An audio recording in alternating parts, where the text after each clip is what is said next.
Hello everyone and welcome to a brand new episode of the Sports Inside with your host Amdar Khan. And yes, as you know, we give you information about sports from all across the globe.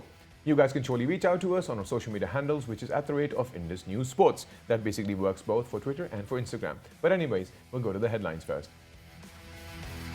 And yes, from the world of PSL, Abu Dhabi will host the remaining 20 matches of the PSL 2021.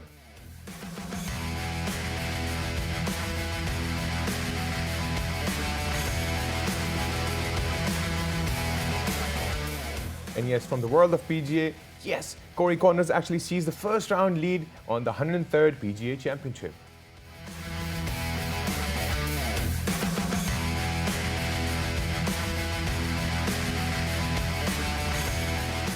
And yes, from the world of NBA, the play-in tournament's still underway and Washington Wizards win against Indiana Pacers 142-115.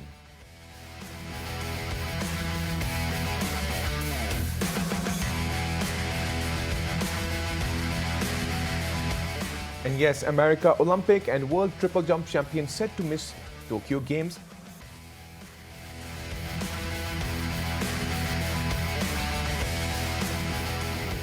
And yes, those were the headlines. And surely PSL, yes, we all have been waiting for the PSL because obviously initially when it was happening, things slightly went out of hands because of the COVID-19 situation. But now they have finally scheduled it to be hosted in Abu Dhabi. And surely to discuss more in-depth analysis, we have with us our former cricketer, Hassan Raza. Hassan, welcome to the show. Assalamu alaikum. Thank you very much for inviting me on your show. Great. So, sir, I'd start off with the PSL situation because obviously initially things were out of hands, and it's not only the PSL. I think a lot of other leagues have been going through the same situation. So how exactly are they planning? Because most of the players from Bangladesh and Sri Lanka will come to Pakistan and then go to UAE. So how do you see the biosecure bubble and the security that the UAE is going to provide us? I think COVID-19 since last 2 years almost, it's very unnecessary happens in around the world. Right. This situation is very critical in all of the world about sports. So that's they have decided, PCB, Pakistan Cricket Board especially, they're working hard, very hard, because of last year they're playing from 4 venue matches in PSL, and last time their matches in Karachi especially. So there's a very big problem over there in Karachi. Biosecure bubble, one of the Fawad Khan is test positive was there in Kota Gladiator. That's difficult to arrange. Now they are decided to, last 2 days, they are decided to arrange in Abu Dhabi 20 matches. Right. So that's a good sign from Pakistan cricket because they're very top of the league right of the moment in the world. Different 12 leagues, 11 leagues, one of those leagues, very high rating from PSL. So all the players, they participate on that league.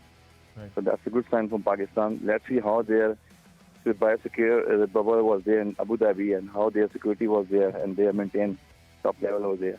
If we talk about the biosecure bubble in Abu Dhabi, if we look at the situation, even if we look into what happened in India, and obviously in the IPL eventually got discarded for the fact of COVID-19, but now obviously there is still a discussion that states that the World Cup, T20 World Cup, it's maybe hosted in Abu Dhabi. So I think, and in fact, what do you think if they manage to host the PSL okay without any COVID situation?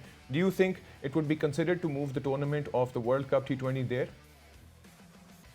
Let's see, the World T20, they are very disappointing in India. They have produced in India over there, but they are postponed as well, T20 World Cup. So that's why they are all participates in the country teams. They are ICC, especially they have managed to arrange some different leagues, different places, safe and sound. So that's the reason the PCB, they are talking about the Emirates Cricket Board over there in Abu Dhabi or Dubai. So where their achievements preparely over there. So let's see. Wasim Khan is a very energetic guy. He's working with the 3-4 years with Pakistan cricket team. Right. So let's see, they are arranged over there in Abu Dhabi, safe and sound.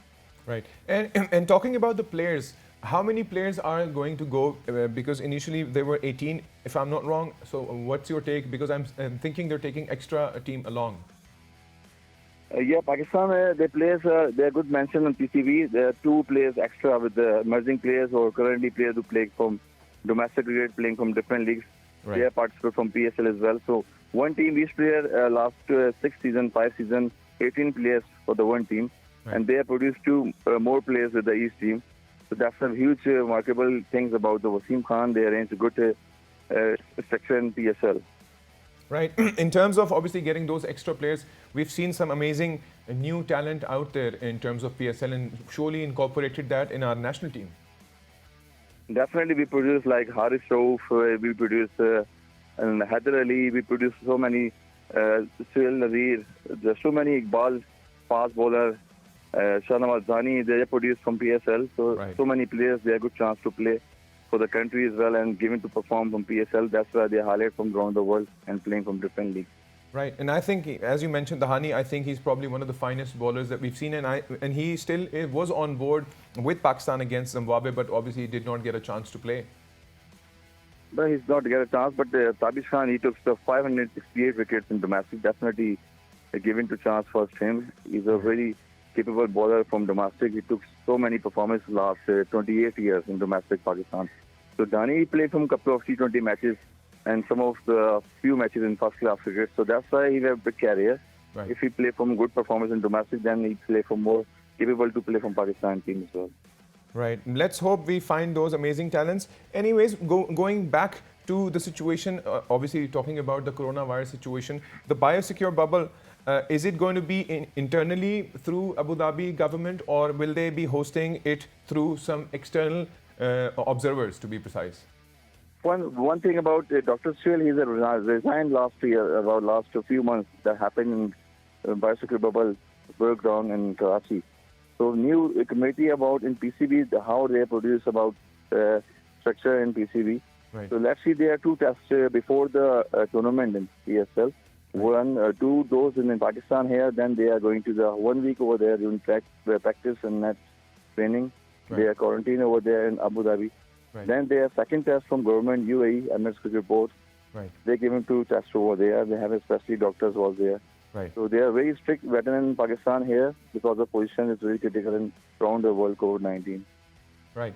So even in terms of the COVID-19 situation overall, even things are slowly and gradually, if we look into sports these days, now we talk about football, slowly and gradually the stadiums are allowed to be full to a limited quantity. Even if we talk about the FA Cup, there was a limited amount of people that were allowed. So what I'm trying to ask right now is, because in Abu Dhabi, up till now, there is no news with regards to having crowd there.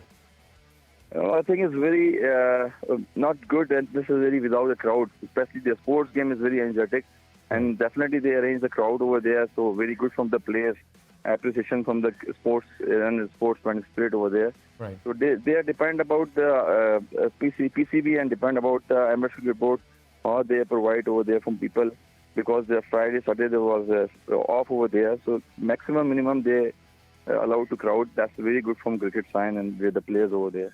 Right. In terms of good sign, yes, surely if we talk about even the vaccinations, slowly and gradually people are getting vaccinated, and I think they may allow, but we remember only because of this whole situation of the crowd and the interaction with the crowd of the players, it turned out to be a situation of a total disaster for PSL back in Pakistan in March. Yeah, that's the problem in March. When we're playing from Pindi Stadium, we're playing from Multan Stadium, there are huge crowd was there, 65, 40,000, 50,000 crowd was there. But without crowd, players disappointed because of they're cheering, they're happy, they're enjoying their celebration as well. So they boost up above the crowd. Right. So that's a very good sign if they are allowed to crowd over there in Abu Dhabi.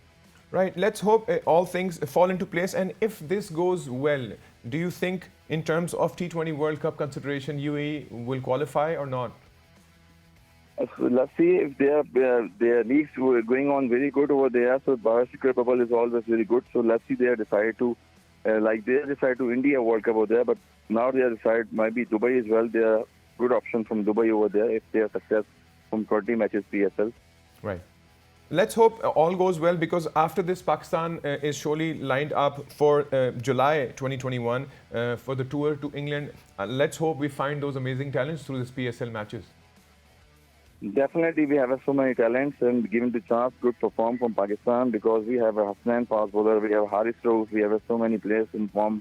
And they are good series consecutive. They are winning Pakistan team like South Africa Test series, right. And Zimbabwe team, they are winning over there. Right. Especially Babar Azam and Fakhar Zaman, they are good opening players, Rizwan as well. So they have good hard working. Yes. Pakistan Cricket Board last since 3-4 years. So they produce a good name from the PSL. Right. Let's hope, Hassan. Thank you so much for being a part of the show and discussing the in-depth analysis in terms of the PSL and Pakistan cricket. Thank you very much.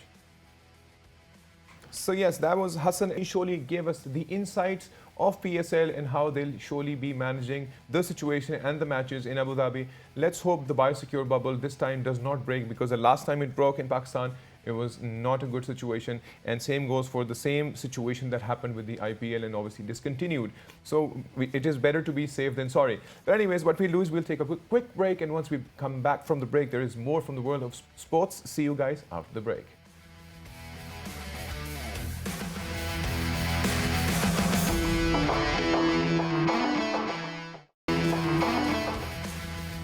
And welcome back from the break. And yes, before the break, we were discussing the world of cricket, but not to forget, we always talk about various sports. So we'll surely be jumping into what's truly happening right now. We're talking about golf, yes, the PGA Championship that's currently underway.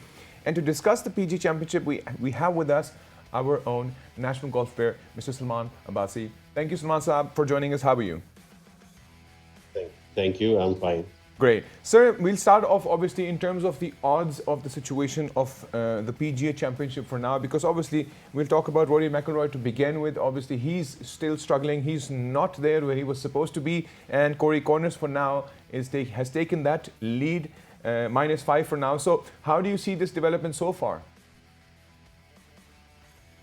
First, if I tell you about Rory Mcilroy, because he has just won a championship, but he has changed his coach, his trainer, right? And he is also working on his swing. He was using some flight path from the beginning, which was a draw, which actually means that ball would always go from right to left. Now he is working to change that. So it has actually affected his game. And on such a golf course, which is very difficult and tough, so it would be very difficult for him to do well. It would be very appreciative if he make a cut, if he comes in the top 60 that way. Right. In terms of the golf course, of course, it's over 7,600 or maybe 800 if I'm not wrong, because I think it's the largest golf course out there and I guess one of the most difficult ones. Yeah, it is ranked as number 9 most difficult golf course in the world. Right. For me, I'm also myself a golfer, so in my understanding, the par 3s are the most tough on this golf course because they are mostly over 200 yards. Right. And one of them is located just over the water as well, 238 yards and over the water. So there is not a slight chance of making a mistake. Very tough golf course. So it means that you can't really experiment, because as you mentioned that McIlroy was also trying to change his swing, and obviously after winning the Wells Fargo, maybe this wasn't the right time for him to experiment on this golf course. Yes, actually he's not doing it for the golf course. He's doing it in his swing, which means that now his swing will shift from a draw player. He'll become a fade player, the player who uses the fade flight. Because it is in golf terminology, fade flight is known as with much more control, and it gives you much soft landing on the green, much more accurate. That's why he's trying to come to fade. But it's not easy for him. It will take, I think, another 4 or 5 months of sheer hard work for him to again compete.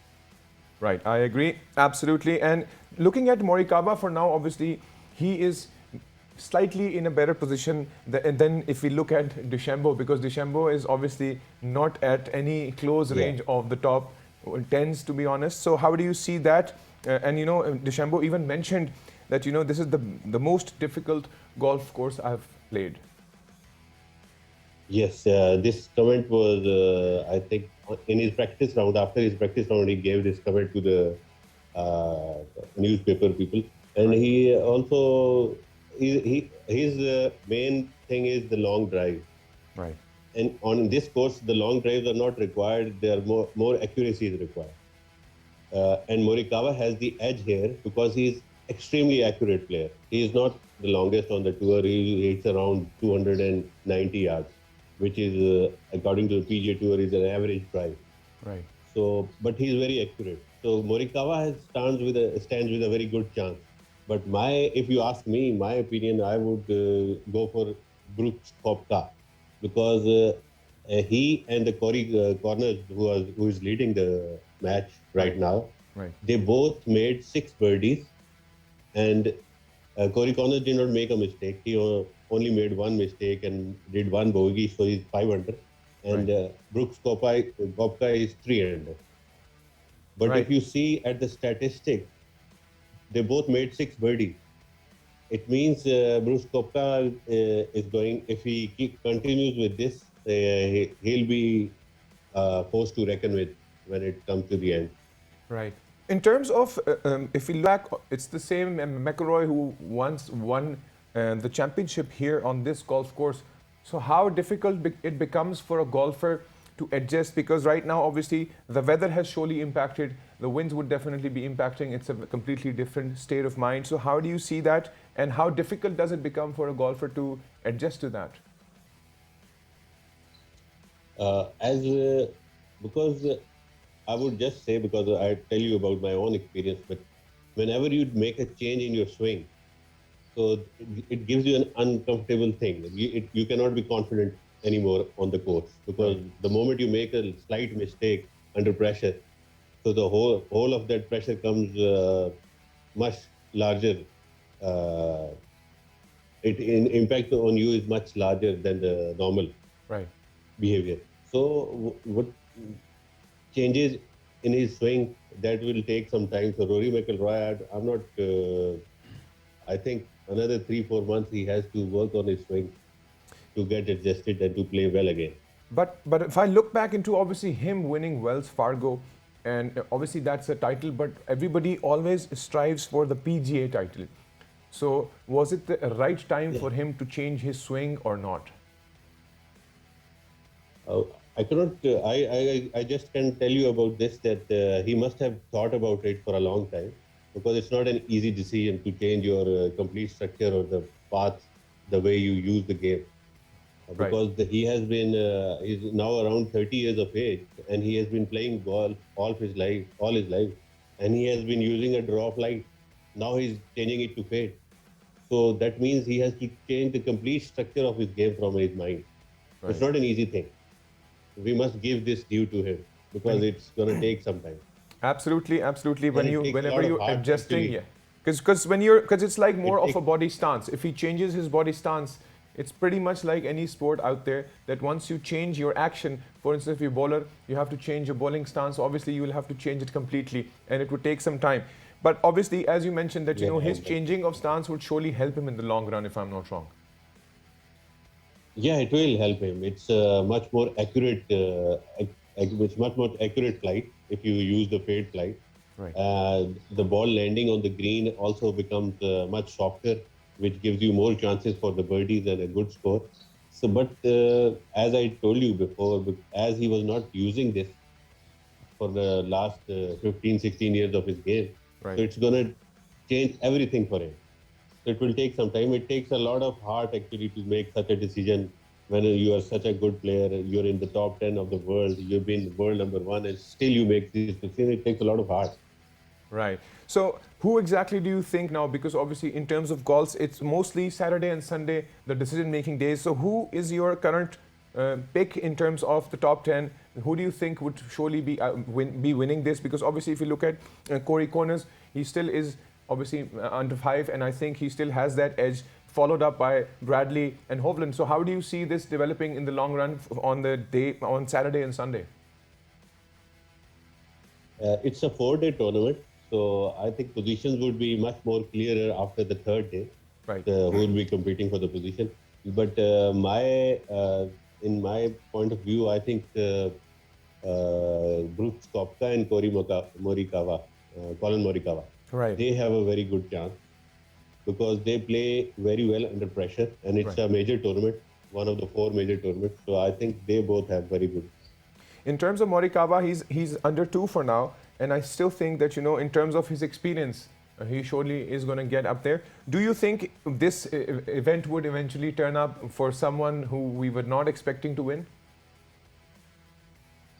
Like Corey Connor, I personally like his swing. His golf swing is sweet, very sweet, and a smooth swing. Very Right. good transaction. He has a very good distance also. Right. So if he wins, that would be a new thing. But he's a very good golfer and he will win in the future.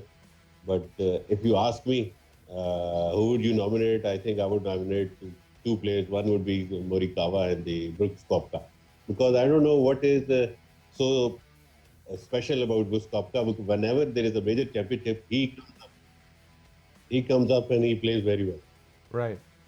In terms of the difficulty of the course, even Sebastian Munoz actually managed to hit a trash can during the PGA Championship. I don't know if you've heard that, but you know that's the in-depth analysis that we actually got to know about. If you actually, I was just today, I was watching a highlight from 1999 PGA Championship, the same championship. It was taking place in a different golf course. Right. In that golf course, because you were talking about a crash can, that's why I'm telling you that one player hit his shot in a glass, spectator's glass. It was in there. Wow. So when you hit a wavered shot, it can go to the trash can and the glasses and to different things. Right. Wavered shot can go anywhere. Interesting. But anyways, I think the entire perspective of, but to be honest, in terms of the perspective of the course, it surely does tell everyone out there that, you know, it is not an easy course. And I think it would surely take a lot of courage for these golfers to sustain the harsh situations. Yes, the course is very long and it is designed as such to make it very difficult also, not very easy golf. And if the wind pick up, because it's designed around the sea, Right. it will make it much more difficult. So we will see not double figures in under par. I think winner should be around 10 or 11 under. So in terms of the wind, obviously, as it is over 7,800 meters, the thing is, I would rather want to know more for the fact that obviously it would have, as you mentioned, an ocean nearby. So the winds, how impactful would the winds be? Because obviously it is summer now. It would surely be much more difficult than it usually is. Yeah, it is because you see when the golf course, the normal golf shots are over 200 yards because it's such a long golf course. Right. When you're hitting a shot over 200 yards, the wind changes your everything because if you're hitting against the wind, you have to hit a much more powerful shot. The iron changes, the distance changes when it affects the distance. And if it's from right to left, it changes your accuracy. Right. So it adds a lot of difficulty. The wind changes everything. Let's hope. So looking forward to the end of this tournament. So thank you so very much for being a part of our show. Yeah, thank you very much, sir. Great. So that was in terms of what's happening in the world of golf. And yes, Mr. Salman Abbasi, our National Golf Fair, actually gave us the in-depth analysis on how situations are. But he's definitely voting for and vouching for Corey Connors. And not only that, he also voted for Morikawa. So let's see how things flow by in terms of golf, and we'll surely keep you guys posted in terms of what happens in the finals, in the final day actually. Anyways, we'll jump over quickly to the play-in tournament from the world of NBA. Yes, the play-in tournament is still underway. Yes, we're talking about Washington Wizards, who actually managed to win against the Indiana Pacers 142 to 115 on Friday. And the interesting part is that slowly and gradually things are going in the right direction for them. And the Wizards will face the Philadelphia 76ers, who are supposed to be one of the top teams for the fact that in the Western Conference, I think they're one of the finest teams. So it's going to be a super interesting match. And yes, as soon as the matches go further, we'll surely be keeping you guys updated. Anyways, we'll quickly jump over to the world of Tokyo Games, yes, not to forget. Because of the fact that Tokyo Games is still underway and the situation for Tokyo Games is different, but we'll talk about that. Yes, a world triple jump champion set to miss Tokyo Games. And obviously, as mentioned earlier, the Tokyo Games were definitely going on a further perspective because a lot of people did not want that happening for the fact of coronavirus. And Christian Taylor actually won his fourth triple jump world title in 2019. However, Taylor underwent surgery in Germany on Thursday. The Tokyo Olympic Games are still due on the 23rd of July, but yes, the entire situation of the coronavirus pandemic is still underway, but it was given a go-ahead that they will surely be going ahead with it. Anyways, this was pretty much it from the world of sports. If you guys want to reach out to us, you can on our social media handle, which is @Indus News Sports. Till then, take good care of yourselves and bye-bye.